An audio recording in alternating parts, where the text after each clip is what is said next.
네, 오늘 이 시간 주님을 예배하시는 모든 일신교회 성도님들에게 하나님께서 부어주시는 큰 은혜와 사랑이 넘쳐나게 되시기를 소망합니다. 앞뒤 좌우분들과 함께 인사해 보실까요? 참 잘 오셨습니다. 함께 인사하겠습니다. 네, 한 번 더 인사하실 때 큰 은혜 받으시기 바랍니다. 함께 인사하겠습니다. 네, 오늘은 올드한 게 아니라 클래식한 겁니다. 저희가 성경 덮지 말고 펼쳐놓으신 말씀 우리가 함께 눈으로 찾아가며 따라가며 함께 하나님 말씀 나누도록 하겠습니다. 잉글랜드의 명문 축구 구단인 맨체스터 유나이티드라는 팀 이름을 들어보신 적이 있으실 겁니다. 특별히 이 팀은 굉장한 영광을 누렸던 그 영국 EPL이라는 굉장한 곳에서 계속하여 좋은 성적을 내면서 굉장히 유명한 팀이었는데 1986년 성적 부진으로 인해서 팬들의 신뢰를 계속하여 잃을 때가 있었습니다. 팀 내에는 개성이 강하고 또한 굉장한 실력을 가졌던 실력자들이 참 많이 있었지만 서로 경쟁만 하고 팀워크는 완전히 무너진 상태였기 때문에 그 팀의 순위는 완전히 하위권에 머물러 있었습니다. 그때 감독이 새로 부임하게 되는데 그 감독의 이름은 바로 알렉슨 퍼거슨 감독이었습니다. 그는 부임 직후 선수들을 향해서 우승은 실력이 아니라 바로 정신과 태도에서 나온다. 우리는 하나의 가족처럼 싸워야 한다 라고 이야기를 하면서 팀 전체의 분위기를 하나하나 바꿔나가기 시작했습니다. 가장 먼저 이 퍼거슨 감독은 훈련 방식을 바꾸었고 경기장에서 뿐만이 아니라 선수들의 일상에서의 생활 습관까지 아주 세세하게 관리를 하기 시작했습니다. 특히 팀보다 개인을 앞세우는 그러한 태도는 절대로 용납하지 않았는데 심지어 세계적으로 유명한 스타 선수도 그 규율을 어기게 되면 가차없이 내쫓는 모습까지 보였습니다. 대신 그는 유소년 아카데미에서 성실한 젊은 선수들을 발굴해서 기회를 주었고 그들은 그 팀의 주축으로 성장하게 됩니다. 그 결과 무너져가던 그 맨체스터 유나이티드는 점점 팀워크를 회복하게 되었고 1986년 그 부임했었던 퍼거슨 감독은 2013년도까지 굉장히 오랜 시간 동안 감독직을 맡으면서 프리미어리그 13회 우승 또 챔피언스 리그 2회 우승이라는 정말 전설적인 성과를 거두게 되었습니다. 전 세계 언론은 이 맨체스터 유나이티드의 성공은 스타 선수 때문이 아니라 탁월한 리더를 만난 덕분이다 라고 평가했습니다. 그런데 사실 이 맨체스터 유나이티드라는 팀과 알렉스 퍼거슨 감독이 우리에게 익숙한 이유는 아마 우리나라 축구 국가대표였던 박지성 선수 때문이지 않을까 싶습니다. 박지성 선수는 한국 대표팀에서 굉장히 뛰어난 활약을 했었지만 유럽 무대에서 뛰기에는 체구도 작고 화려한 기술도 부족하다라는 그러한 평가가 지배적이었습니다. 그러나 퍼거슨 감독은 박지성 선수의 이 성실하고 또한 헌신적인 플레이를 굉장히 높이 평가했고 2005년 박지성 선수를 맨체스터 유나이티드로 직접 영입하기에 이릅니다. 영입 초기에는 팬들과 언론들이 모두 의아해했습니다. 왜 이런 선수에게 기회를 주느냐라는 비판도 있었지만 퍼거슨 감독은 박지성 선수를 신뢰하면서 중요한 경기마다 투입시켰는데 그럴 때마다 박지성 선수는 팀을 위해 묵묵히 최선을 다해 헌신했고 끝까지 포기하지 않는 에너지가 넘치는 플레이로 맨체스터 유나이티드에 꼭 필요한 선수가 되었습니다. 그는 두 개의 심장이라는 별명이 생길 정도로 자신이 뛰는 경기에서 최선을 다해 팀을 위해서 헌신을 했고 현재 맨체스터 유나이티드의 레전드로 불리는 사람 중에 한 명이 되었습니다.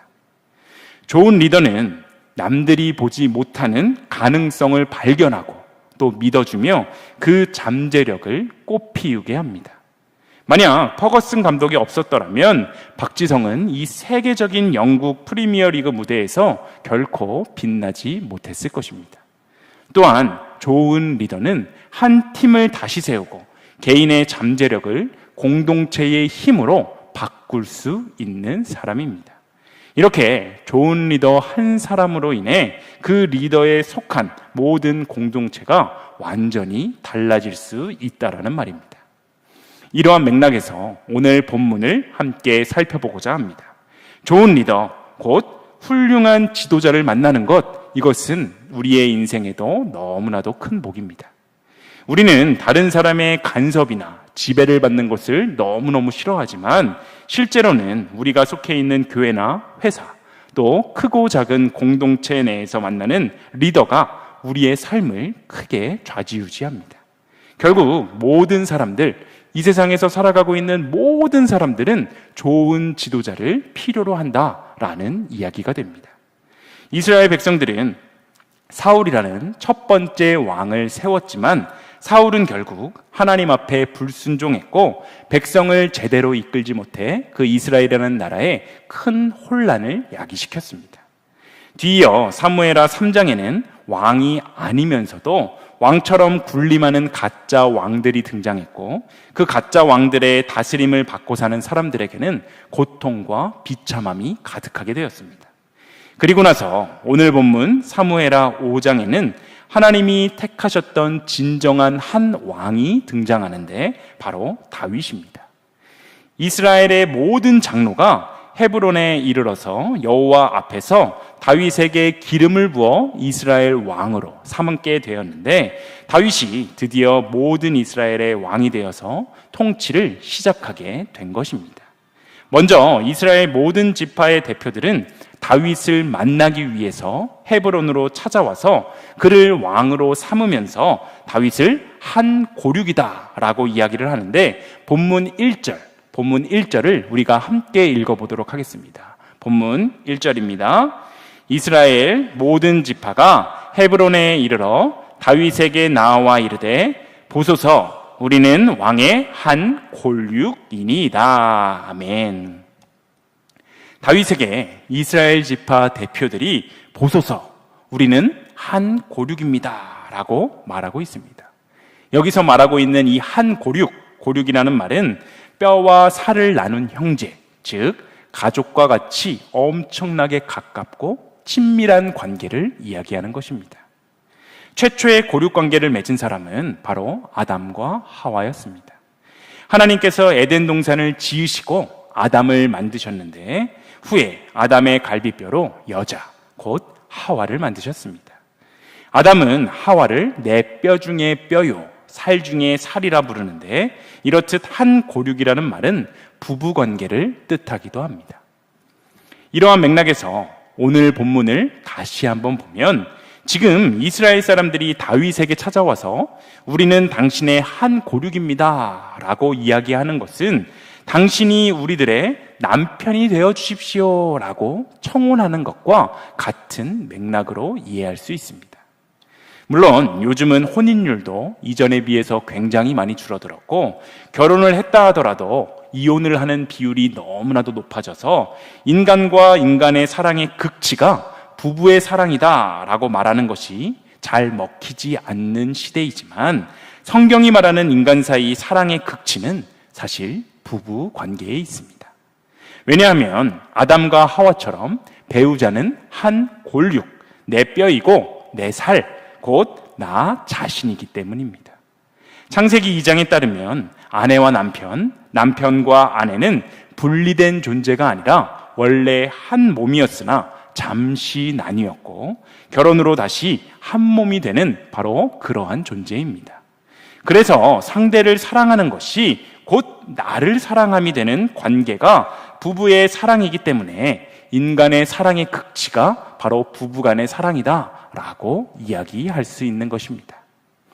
이스라엘 지파의 대표들은 다윗에게 아내를 향한 남편의 사랑으로 우리를 좀 다스려 주십시오 라고 요청하는데 자기 자신처럼 우리들을 좀 사랑해 달라고, 어떤 조건이나 상황에 따라서 변해버리는 그러한 사랑이 아니라 어떠한 어려움과 고통 속에서도 변함없이 우리를 사랑해 달라라고 요청하고 있는 것입니다.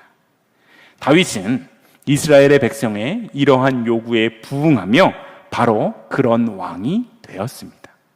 자신을 오랫동안 왕으로 인정하지 않고 온갖 고생을 다하게 만들었던 그 이스라엘 백성들의 요청이었음에도 불구하고 늘 하나님과 동행하며 하나님의 영이 충만했었던 다윗은 이스라엘 백성에게 남편처럼 또한 자기 자신을 사랑하듯 사랑을 베풀게 됩니다. 이스라엘 초대왕 사울은 왕궁에 숨어서 권력만을 휘두르다가 결국 하나님께 버림받고 하나님과 멀어져 버리는 그러한 왕이 되었지만, 특별히 다윗은 백성들과 늘 함께하는 그러한 왕이었습니다. 왕이 되기 전에도 광야에서 또 전쟁터에서 백성들과 어려움 속에서 함께 울고 웃으며 백성들의 가장 가까운 곳에서 그들의 아픔과 슬픔 또한 기쁨에 공감할 줄 아는 왕이 바로 이 다윗이었습니다. 우리가 이 대목에서 주목해 보아야 하는 것은 좋은 지도자는 권위를 앞세우는 사람이 아니라 백성과 함께하는 사람이다 라는 사실입니다. 직장이나 일터에서도 마찬가지입니다. 어떤 리더는 직원들 위에 군림하지만 어떤 리더는 구내식당에서 같이 밥을 먹고 같은 공간에서 땀을 흘리며 함께 일하게 되는데, 보통 대개는 후자의 그러한 리더가 굉장히 좋은 리더다라고 평가를 받게 됩니다. 요즘은 직장에서도 특별히 대기업에서부터 상하 위계 질서가 많이 수평적으로 변해가는 추세입니다. 제가 전도사 시절 제가 섬기던 교회에 재계 40위권에 있는 대기업 부회장님이신 장로님이 계셨는데, 지금은 그 회사의 대표 이사가 되셨습니다.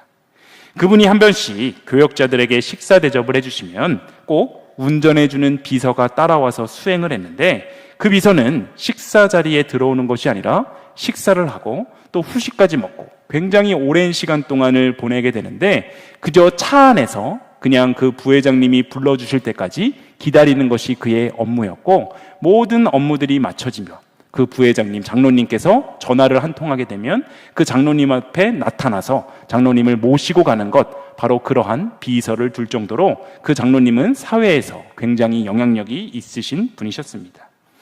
이렇게 그분이 사회에서 정말 잘 나간다는 것을 알았기 때문에 사실 저는 그분이 굉장히 권위적일 것이다 라고 생각을 했었습니다.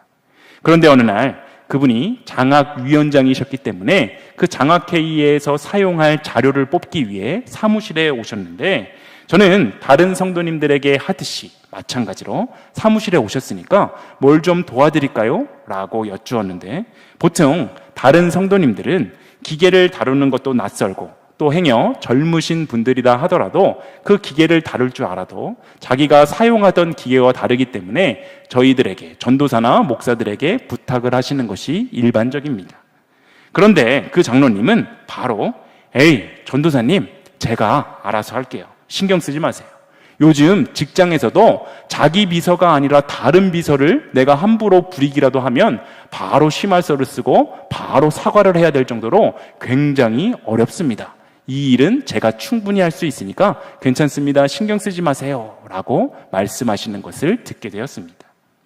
대기업 회장님이시기 때문에 남을 부리는 것에 익숙하고 굉장히 권위적일 줄 알았었던 그 장로님의 이미지가 그날로 완전히 바뀌게 되었는데, 언제나 밝게 웃고 낮은 자세로 남을 섬기는 그 모습이 가식적인 모습이 아니라 진심에서 우러나오는 것임을 깨닫고 나서는 그 장로님을 존경할 수 있게 되었습니다. 스포츠팀을 보아도 그 안에는 보통 두 가지 중요한 역할이 있는데, 바로 트레이너와 코치의 역할입니다. 트레이너는 주로 기술과 체력을 기르는데, 가르치는데 선수들에게 이렇게 뛰어야 하고 너네는 이렇게 던져야 한다 라고 말하면서 훈련 방법을 알려주고 체력을 키워주는, 필요한 정보를 일반적으로 전달하는 그러한 역할을 하는 것이 바로 트레이너입니다. 그런데 이 코치는 비슷한 것 같지만 그 결이 좀 다른데, 코치는 기술 훈련도 물론 하긴 하지만 그 이상으로 선수들과 대화하고 함께 고민하고 동기를 부여해주면서 팀 전체가 하나로 움직일 수 있도록 만들어주는 그러한 역할을 감당하게 됩니다. 그리고 누군가 잘못을 하게 되었을 때 무조건 질책하기보다 어떻게 하면 더 잘할 수 있을까라고 물으면서 선수 스스로가 성장할 수 있게끔 도와주는 것이 바로 코치의 역할입니다. 요즘 리더십과 교육에서는 트레이너 같은 그러한 티칭을 가르치는 것이 아니라 코치와 같은 코칭으로 이렇게 전환하는 것이 대세를 이루고 있습니다. 지도자가 트레이너처럼 군림해서 지시만 하고 그렇게 사람들을 다스리게 된다면 그 공동체는 두려움 속에서 강압적으로 움직이게 되겠지만, 코치처럼 섬기고 함께하면 공동체원들은 그 리더를 진심으로 따르며 좋은 시너지를 낼 수 있기 때문입니다. 교회의 좋은 지도자도 마찬가지 아니겠습니까? 교회 지도자가 성도 위에 군림해서 섬김받기를 좋아하는 사람이 아니라 바로 성도들의 삶에 깊숙이 개입하고 그들의 삶에 깊이 공감하며 함께 울어주고 함께 웃어주는 사람일 때 교회는 건강해질 수 있습니다. 가정도 마찬가지입니다. 부모가 아이들에게 내가 부모고 내가 어른이니까 너네는 무조건 이렇게 해야 해 라고 이야기하는 것보다 아이들의 마음에 공감해주고 그 아이들을 세워주게 될 때 그 가정은 주님 안에서 든든히 서가게 될 것입니다. 우리의 삶 가운데 우리가 속한 공동체 안에서 군림하고 지시만 내리는 리더가 아니라 우리를 잘 섬겨주고 삶을 함께 살아가며 공유하는 훌륭한 리더를 만나시는 복이 여러분들의 삶에 있게 되시기를 소망합니다. 나아가 우리가 바로 내가 속한 교회에서, 직장에서, 가정에서 이렇게 좋은 리더가 되어서 하나님이 보시기에도 기쁨이 되고 많은 사람들에게 존경과 사랑을 받는 그러한 리더가 되시기를 소망합니다. 오늘 본문 사무엘하 5장 2절도 함께 읽어보겠습니다. 5장 2절입니다. 함께 읽습니다. 전에 곧 사울이 우리의 왕이 되었을 때에도 이스라엘을 거느려 출입하게 하신 분은 왕이시었고 여호와께서도 왕에게 말씀하시기를 내가 내 백성 이스라엘의 목자가 되며 내가 이스라엘의 주권자가 되리라 하셨나이다 하니라. 아멘. 하반절에 보면 내가 내 백성 이스라엘의 목자가 되며 내가 이스라엘의 주권자가 되리라 하셨다라고 말씀하고 있는데, 특별히 이스라엘 사람들은 다윗을 가리켜 목자라고 말하고 있습니다. 다윗은 왕이면서 목자였습니다.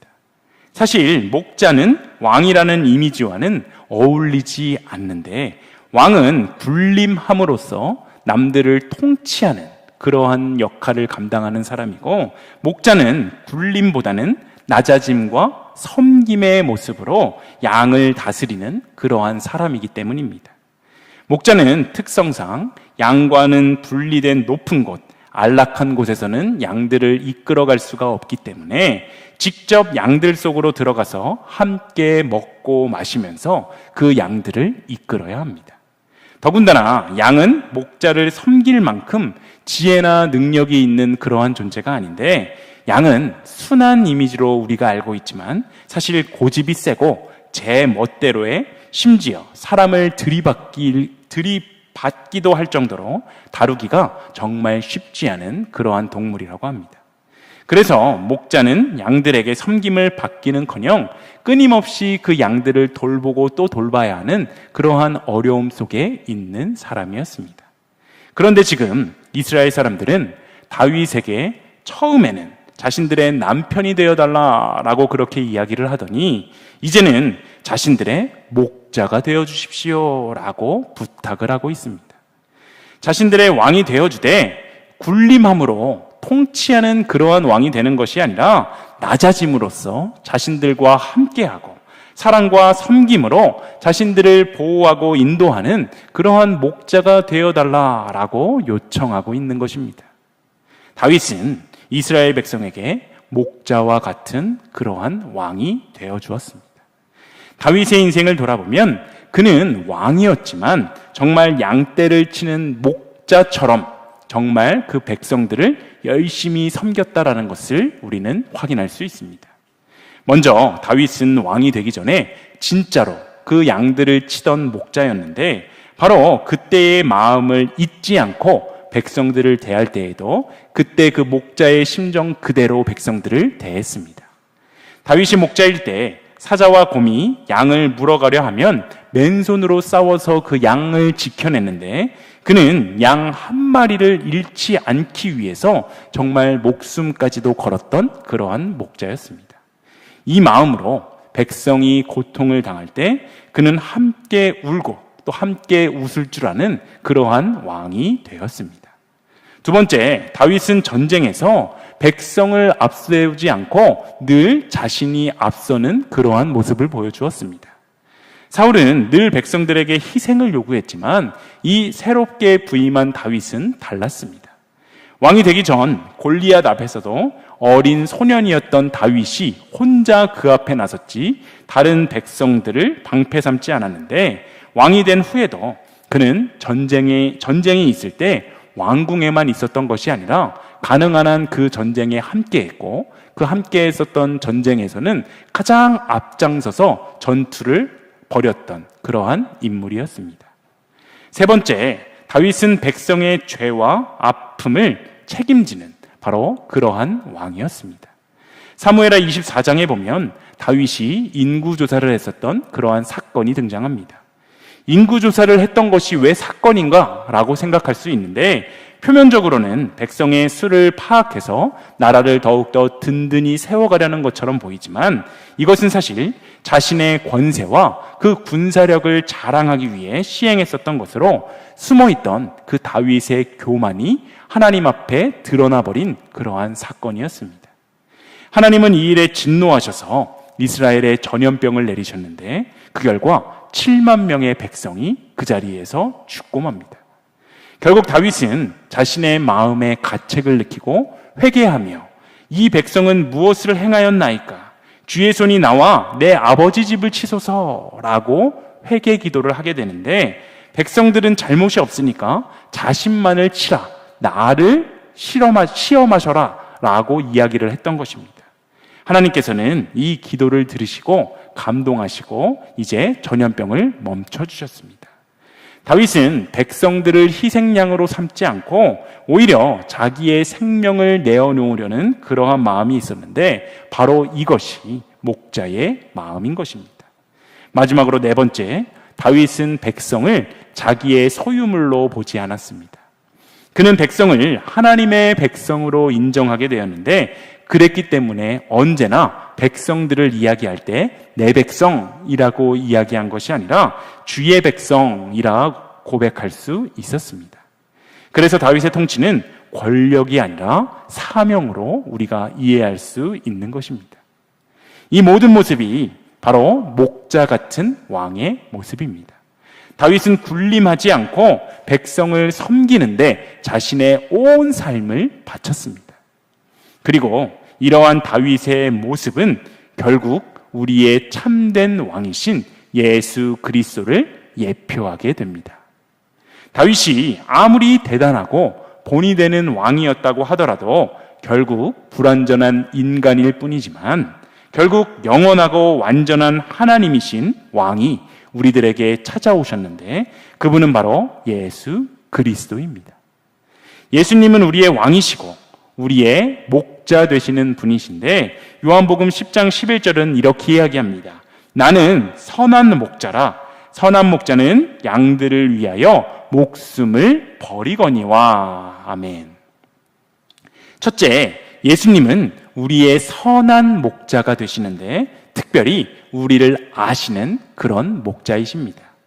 목자가 양의 이름을 하나하나 다 기억하듯이 예수님도 우리를 아시는데 우리의 성격, 형편, 아픔, 기쁨까지도 다 아시는 분이십니다. 때로 우리가 가정이나 일터에서 잊혀진 사람인 것 같을 때가 있고 아무도 나를 이해해주지 못한다라는 마음이 들 때가 생기지만 예수님께서는 우리 각자 한 명 한 명을 모두 다 아시고 결코 우리를 잊지 않으시는 그러한 목자이십니다. 두 번째, 예수님은 우리를 보호하시는 목자이십니다. 사꾼 목자는 늑대가 오면 도망가지만 선한 목자는 목숨을 걸고 그 양을 지킵니다. 예수님이 십자가에서 우리를 위해 죽으신 것, 바로 이것이 예수님께서 우리의 진정한 목자가 되신다라는 것을 증명합니다. 세 번째, 예수님은 우리를 인도하시는 그러한 목자이십니다. 시편 23편은 그가 나를 푸른 초장에 누이시며 쉴만한 물가로 인도하시는도다 라고 이야기합니다. 예수님은 우리를 단순히 위험에서 건지실 뿐만이 아니라 우리에게 참된 생명과 평안이 있는 그러한 길로 우리를 인도해 주시는 분이신데, 그 길이 때로는 좁고 힘들 수 있지만 결국은 영원한 생명으로 이어지고 우리는 최후 승리를 얻게 되는 것입니다. 네 번째, 예수님은 우리를 위해 희생하시는 목자이십니다. 양을 위해 목숨을 내어주는 일은 현실에서는 매우 드물지만 예수님께서는 그렇게 하셨습니다. 우리의 죄를 대신해서 죽으시고 부활하셔서 우리가 영원한 삶을 누릴 수 있게 된 것입니다. 마지막으로 예수님은 우리와 함께 하시는 그러한 목자 되십니다. 목자는 양을 멀리서 지켜보는 것이 아니라 함께 걸으며 돌보고 위험한 골짜기도 함께 넘어가게 됩니다. 때로 우리의 인생이 어두운 터널 한복판에 있는 것 같은 그러한 기분이 들 때에도 그곳이 어디이건 간에 상관없이 예수님께서는 우리와 함께 하시며 우리의 손을 붙잡고 계신 분이다 라는 사실을 우리는 반드시 기억해야 합니다. 우리의 믿음이 예수님을 그냥 지식으로 알고 도깨비 방망이처럼 금 나와라 뚝딱, 은 나와라 뚝딱 나의 필요가 있을 때만 찾는 그러한 존재가 되는 것이 아니라 그분의 돌보심과 그분의 인도하심을 진정으로 믿고 전적으로 예수님만을 의지하며 살아가는 그러한 인생이 되시기를 소망합니다. 내 힘이 아니라 나의 목자 되신 그 예수님께 나의 인생을 맡기고 그분을 따라가는 것이 바로 그리스도인인 우리들이 해야 하는 일입니다. 오늘 본문에 이스라엘의 전체 왕으로 세워졌던 이 다윗은 단순히 사람들의 선택으로 세워졌던 왕이 아니라 하나님의 계획과 언약 속에서 아주 철저하게 준비되었었던 그러한 왕이었습니다. 그리고 다윗의 왕권은 결국 우리를 위해 십자가에 달리신 예수 그리스도를 예표하는 존재입니다. 우리의 인생의 진정한 왕은 예수님이다 라는 사실을 반드시 기억하시기를 소망합니다. 세상도 아니고 사람도 아니고 나 자신도 아니라 영원하고 완전한 왕이신 예수 그리스도를 바라볼 수 있는 우리의 믿음이 되어야 합니다. 그리고 우리 또한 각자의 자리에서 크고 작은 위치이지만 그곳에서 분명 지도자의 역할을 감당하며 살아가고 있습니다. 다윗처럼 또한 예수님처럼 공동체원들과 함께하고 예수님이 우리에게 보여주신 그 크신 사랑을 그들에게 전달하며 살아가는 멋진 지도자로서의 삶을 살아내시는 일신교회 모든 성도님들이 다 되시길 간절히 소망합니다.